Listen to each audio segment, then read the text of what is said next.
எப்படியும் வாய்ப்புகள் நம்மளை தேடி வராது. நம்ம தாங்க கஷ்டப்பட்டு வாய்ப்பை தேடி போகணும். ஆனா அதுவே ஒரு வாய்ப்பு உங்களை தேடி உங்க மொபைல் போனுக்கே வந்தா எப்படி இருக்கும்?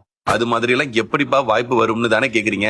அட வருங்க. அதுதான் நம்ம முதலமைச்சர் இளைஞர் விளையாட்டு திருவிழா. இது நம்ம ஆட்டம் 2026. தமிழ்நாட்டு இளைஞர்களோட விளையாட்டு திறனை உலகரங்கும் காட்டணும்னு நிறைய முயற்சிகளை துணை முதலமைச்சர் உதயநிதி ஸ்டாலினும் தமிழ்நாட்டு விளையாட்டுத்துறையும் எடுத்துட்டு இருக்காங்க. அதோட அடுத்த கட்டமா கடைக்கோடியில் இருக்கக்கூடிய நபருக்கும் தன்னுடைய திறமையை நிரூபிக்கிற மாதிரி ஒரு மேடையை அவங்க அமைச்சு கொடுக்கறாங்க. வர ஜனவரி 22ஆம் தேதியில இருந்து பிப்ரவரி 8ஆம் தேதி வரை இந்த போட்டி நடக்க போகுது. இந்த விளையாட்டு போட்டிக்கான ரெஜிஸ்ட்ரேஷனை துணை முதலமைச்சர் உதயநிதி ஸ்டாலின் கடந்த 6ஆம் தேதி ஆரம்பிச்சு வச்சிருக்காரு. தமிழ்நாடு முழுவதும் 388 ஊராட்சி ஒன்றியங்களில் போட்டிகள் ஏற்பாடு செய்யப்பட்டிருக்கு. இந்த போட்டியில 16 வயசுல இருந்து 35 வயசு வரைக்கும் உள்ளவங்க பார்ட்டிசிபேட் பண்ணலாம். மாற்றுத்திறனாளிகளும் கலந்து கொள்ளலாம். வின் பண்ற எல்லாருக்குமே பிரைஸ் கொடுக்கறாங்க. ஊராட்சி ஒன்றியம் மற்றும் மாவட்ட அளவிலான தடகளம், 100 மீட்டர் மற்றும் குண்டு எறிதல், கபாடி, வாலிபால், கேரம், கயிறு இழுத்தல், ஸ்ட்ரீட் கிரிக்கெட் போட்டிகளும் மாவட்ட அளவில் ஓவிய கோல போட்டிகளும் நடக்க போகுதுங்க. மாவட்ட அளவிலான டிஸ்ட்ரிக்ட் லெவல் போட்டி ஜனவரி 30ஆம் தேதியிலிருந்து பிப்ரவரி 1ஆம் தேதி வரைக்கும் நடக்குது.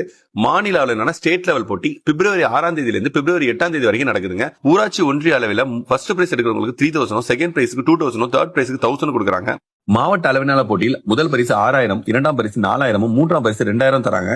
மாநில அளவிலான போட்டியில் முதல் பரிசு 75000, இரண்டாம் பரிசு 50000, மூன்றாம் பரிசு 25000 வரைக்கும் தராங்க. இதோட ரெஜிஸ்ட்ரேஷன் உங்க ஸ்கூல், காலேஜ் மூலமாகவும் ஊராட்சி மற்றும் மாவட்ட நிர்வாகம் வழியாகவும் செய்யலாம். இதோட மோர் டீடைல்ஸ் தெரிஞ்சுக்கணும்னா மாவட்ட விளையாட்டு அலுவலகங்களில் தொடர்பு கொள்ளலாங்க.